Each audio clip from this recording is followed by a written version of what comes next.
మాట్లాడాడు మీడియాతో. ఆ రోజు నేను కూడా అక్కడే ఉన్నాను, జీవీఎల్ నరసింహారావు గారు అక్కడే ఉన్నారు. నేను అశ్విని వైష్ణవ్ క్లియర్ గా అడిగాను, you need not wait for that particular land అంటే ఆయన మాట్లాడకుండా వెళ్ళిపోయాడు.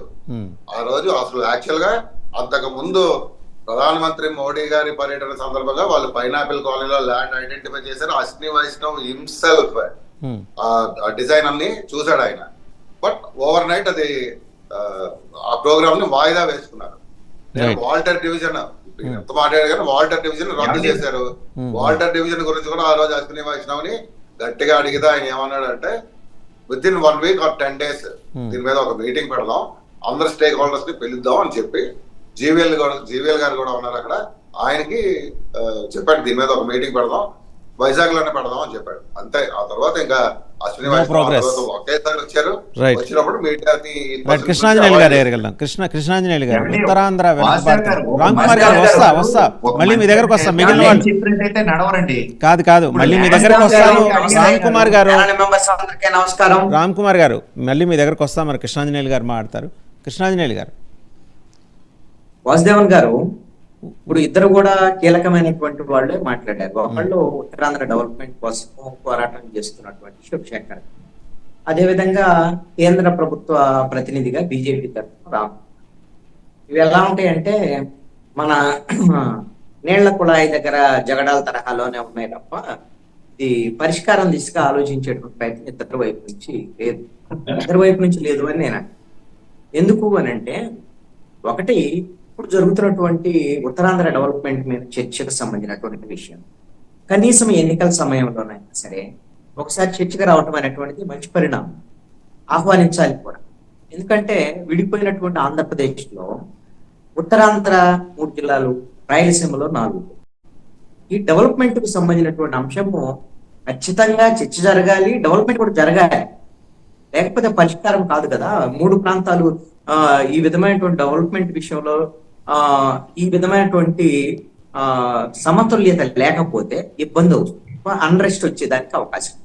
అయితే ఈ ఎన్నికల సమయంలో ఈ విధంగా మనం మాట్లాడుకున్నందువల్ల ఇది పరిష్కారం అవుతుందా కాదనేటువంటిది కూడా చర్చ. ఎందుకోసమంటే ఎన్నికల సమయంలో మాట్లాడటానికి పనికొస్తుంది తప్ప ఇది పరిష్కారం అయ్యేటువంటి దిశగా ప్రయత్నాలు లేవు అనేటు. ఎందుకు అంటే మీరు ఉత్తరాంధ్రకు సంబంధించినటువంటి డెవలప్మెంట్ విషయంలో కేంద్ర ప్రభుత్వం కానివ్వండి, ఏది వెనకబడినటువంటి జిల్లాలకు నిధులు కానివ్వండి, అదేవిధంగా రైల్వే జోన్కు సంబంధించినటువంటి విషయాలు కానివ్వండి, విశాఖ ఉక్కు ఫ్యాక్టరీ ప్రైవేటీకరణ విషయంలో కానివ్వండి, ఈ ఉద్యమాలు ప్రజల్లో నుంచి ప్రజల తరఫున వీటి పరిష్కారం దిశగా కేంద్ర ప్రభుత్వం మీద కానీ రాష్ట్ర ప్రభుత్వం మీద కానీ ఆ దిశగా ప్రయత్నాలు జరగలేదు. ఎక్కడో చిన్న మేము చేసామని చెప్పొచ్చు. ఇప్పుడు శివశేఖర్ గారు మేము చేసామండి కొన్ని ఉద్యమాలు, ఇవి కొంత ప్రభుత్వాలని వాళ్ళు ఆలోచింపజేసేటువంటి విధంగా ఖచ్చితంగా వీటి పరిష్కారం దిశగా ఖచ్చితంగా మనం చేయకపోతే ప్రజలు తిరుగుబాటు చేస్తారు అనే స్థాయిలో లేవండి. ఇప్పుడు ఎన్నికల సమయంలో మాట్లాడినందువల్ల ఇది రాజకీయ అంశాలుగా మారిపోతాయి తప్ప ఇంకోటి కానీ. ఇంకొకటి ఏంటి అని అంటే, ఇప్పుడు అనకాపల్లికి సీఎం రమేష్ వచ్చాడు. ఎట్టొస్తాడు? వేరే అతను ఇప్పుడు బీజేపీ వాళ్ళు ఇక్కడ తెచ్చిపెట్టారు అని. ఇది ఉత్తరాంధ్ర వాళ్ళకి కొత్త విషయం కాదండి. విశాఖపట్నంలో ఎంపీలుగా ఎవరు వస్తున్నారు? ఎక్కడ వాళ్ళు వస్తున్నారు? విశాఖపట్నం వాళ్ళు పోటీ చేస్తున్నారా? విశాఖపట్నం వాళ్ళు గెలుస్తున్నారా? బయట వాళ్ళు అనేది విశాఖపట్నం సిటీకి రావడం, అనకాపల్లి కానివ్వండి లేదా ఎక్కడికైనా కానీ. ఇప్పుడు కొత్తపల్లి గీత ఆవిడ ఇంతకుముందు కూడా అరకు ఎంపీగా చేశారు. ఇప్పుడు ఆవిడ లోకల్ నాన్ లోకల్ అనేటువంటి విషయాలు తరం.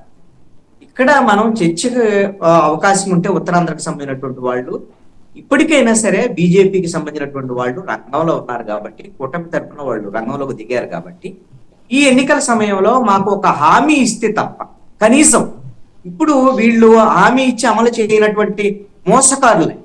నేను దాంట్లో దోషులు ఎవరు అని అంటే, ఏది విశాఖ రైల్వే జోన్ విషయం కానివ్వండి, ఉత్తరాంధ్ర డెవలప్మెంట్ విషయం కానివ్వండి, విశాఖ ఉక్కు ఫ్యాక్టరీ విషయంలో మొదటి దోషి నరేంద్ర మోడీ. వీళ్ళు ఎన్ని సాకులు చెప్పినా సరే కేంద్ర ప్రభుత్వం యొక్క బాధ్యత, అసలు మన విభజన చట్టాన్ని అమలు చేయాల్సినటువంటి బాధ్యత వాళ్ళది.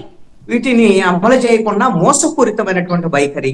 ఇప్పుడు పోయిన ఎన్నికలకు ముందు రైల్వే జోన్ కు సంబంధించినటువంటి విషయాన్ని ప్రకటన చేసి ఇప్పుడు వరకు శంకుస్థాపన సాకులు చెప్పేటువంటి ఇంతకన్నా మోసకారి ప్రభుత్వం కేంద్ర ప్రభుత్వం ఇంకొకటి ఉండదు. వాళ్ళకి సహకరించలేదు రాష్ట్ర ప్రభుత్వం అని అంటే, మరి రాష్ట్ర ప్రభుత్వం సహకరించలేదు అనేటువంటి విషయం ఇప్పుడు మాట్లాడుతున్నారు తప్ప ఇంతకుముందు ఎప్పుడు మాట్లాడలేదు. ఎందుకు? పోనీ ఇప్పుడైనా గట్టిగా ఎందుకు మాట్లాడలేకపోతున్నారు? ఎవరు మంత్రుడు వాళ్ళకు మొక్కుబడి మాటలు తప్ప ఇంకొక. అదేవిధంగా విశాఖ ఉక్కు ఫ్యాక్టరీ విషయంలో కూడా ఖచ్చితంగా ఈ రోజున బీజేపీ దోషిగా ఉంది. ఈ విషయంలో ఉత్తరాంధ్ర ప్రజలకైనా వాళ్ళు వ్యతిరేకిస్తున్నారు అని అంటే రాజకీయంగా నేనంటాను, శివశంకర్ గారిని నిజంగా మీరు ఉత్తరాంధ్ర తరపున పోరాటం చేసే, డెవలప్మెంట్ మీద పోరాటం చేసే వాళ్ళు అయితే మీరు కానివ్వండి, లేకపోతే ఉత్తరాంధ్ర ప్రజలు కానివ్వండి, ఒక పిలుపివ్వండి. ఎవరైతే ఉత్తరాంధ్ర ద్రోహులు ఉన్నారో వాళ్ళని ఎన్నికల్లో ఓడించి తీరుతాం అనేటువంటిది గన మీరు పిలుపు ఇవ్వగలిగితే ఖచ్చితంగా బీజేపీతో ఉన్నటువంటి కూటమి ఖచ్చితంగా దోచేరండి. రామ్ కుమార్ గారు ఏమన్నా సరే మీరు వైసీపీని అనటం లేదు కదా, వైసీపీ మీరు కూడబలుకొని ఏమైనా చేస్తే మీరు ఏమన్నా ఉంటే వాళ్ళతో తేల్చుకోండి. ఈ రోజున నేరుగా జట్టు కట్టినటువంటి బీజేపీతో జట్టు కట్టినటువంటి తెలుగుదేశం, జనసేన దోషండి. దీంట్లో ఎటువంటి సందేహం లేదు. ఉత్తరాంధ్ర అదే విధంగా రాష్ట్రంలో ఉండేటువంటి రాయలసీమ, మిగతా విభజన హామీలు, అదే విధంగా పోలవరానికి సంబంధించినటువంటి పునరావాస ప్యాకేజీ విషయం కూడా ఇది ఉత్తరాంధ్ర డెవలప్మెంట్ కి లింక్ అయి ఉన్నటువంటి అంశం అండి. శాఖ పారిశ్రామిక వాడక కానివ్వండి, అదే విధంగా నదుల అనుసంధానం ద్వారా ఉత్తరాంధ్రకి నీళ్లు రావాలి అని అంటే పోలవరం పునరావాస ప్యాకేజీ ప్రకటించాలి. నిట్ట నిలువున గొంతు కోసినటువంటి పార్టీ ఈ రోజున బీజేపీ అండి. ఉత్తరాంధ్ర ప్రజల గొంతు కోసినటువంటి పార్టీ. అయితే ఈ చర్చ జరుగుతుంది కానీ ఇది టీవీ డిబేట్లకే పరిమితం అయితేనే నా అభిప్రాయం.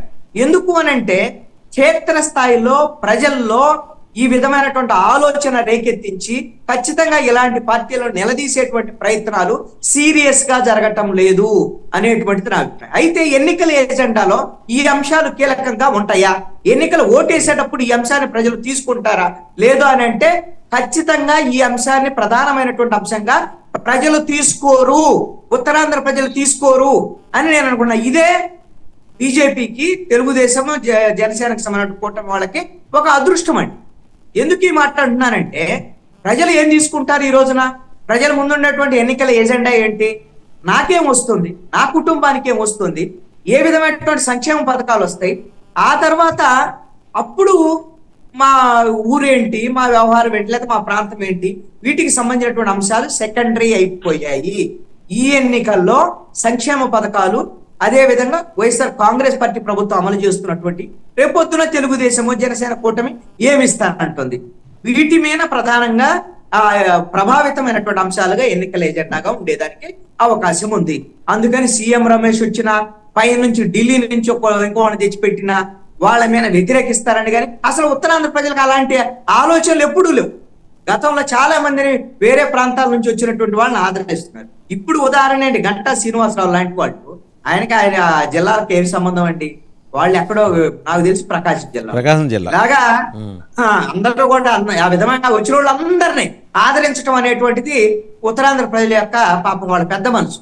కనీసం అక్కడ ఉండేటువంటి ఇప్పుడు శివశంకర్ లాంటి శివశంకర్ గారు నాకు ఎప్పటి నుంచి తెలుసు మిత్రుడు, ఎప్పటి నుంచో ఉద్యమం చేస్తున్నారు 2 దశాబ్దాల కాలంగా. అలాంటి వాళ్ళకి ఏమన్నా మరి ఏదైనా పార్టీలో అవకాశం ఇస్తారా అంటే అవకాశం ఉండదు. ఎందుకు అని అంటే వీళ్ళ దగ్గర ఇప్పుడు కార్పొరేట్లు కాదు, డబ్బు ప్రధానమైనటువంటి రాజకీయాలు వచ్చినటువంటి పరిస్థితిలో మరి వీళ్ళ వాయిస్ ఎలాగ బయటకు వెళ్తే ఇప్పుడు అందుకని నేనేమంటానంటే ఉత్తరాంధ్రకు సంబంధించినటువంటి ఈ అంశాన్ని కనీసం ఇప్పటికైనా సరే శివశంకర్ లాంటి వాళ్ళని నాకు విజ్ఞప్తి ఏమిటి అంటే మీరు ప్రజల ఎజెండాగా మార్చండి, రాజకీయ పార్టీలకు ఒక అల్టిమేటం ఇవ్వండి, ఖచ్చితంగా ఈ అంశాల మీద మీరు స్పష్టమైనటువంటి హామీ ఇవ్వకపోతే మిమ్మల్ని ఈ ఉత్తరాంధ్ర ప్రాంతంలో తిరగనివ్వం, మీకు ఓటు వేయం అనేటువంటి విషయాన్ని ప్రజల ముందుకు తీసుకెళ్ళండి, అది ప్రజల ఎజెండాగా మార్చండి అని అంటాను. మార్చటం మాత్రం చాలా కష్టం అనేటువంటి నాకున్నటువంటి అభిప్రాయం. రైట్, ఒకసారి ఉప్పలపాటి శ్రీనివాస్ చౌదరి గారు టీడీపీ వారి దగ్గరికి వెళ్దాం. సో ఇప్పుడు మీరు కూటమి అభ్యర్థిగా బీజేపీ నుంచి మీ పార్టీ నుంచి వెళ్ళిన సీఎం రమేష్ గారిని దించుతున్నారు. సో ఆయన భౌతికంగా బీజేపీతో అసోసియేట్ అయినప్పటికీ మానసికంగా మీతోనే ఉన్నారనేది చాలామంది భావన. ఆయన మరి ఉత్తరాంధ్ర ప్రజలకి ఏమి హామీ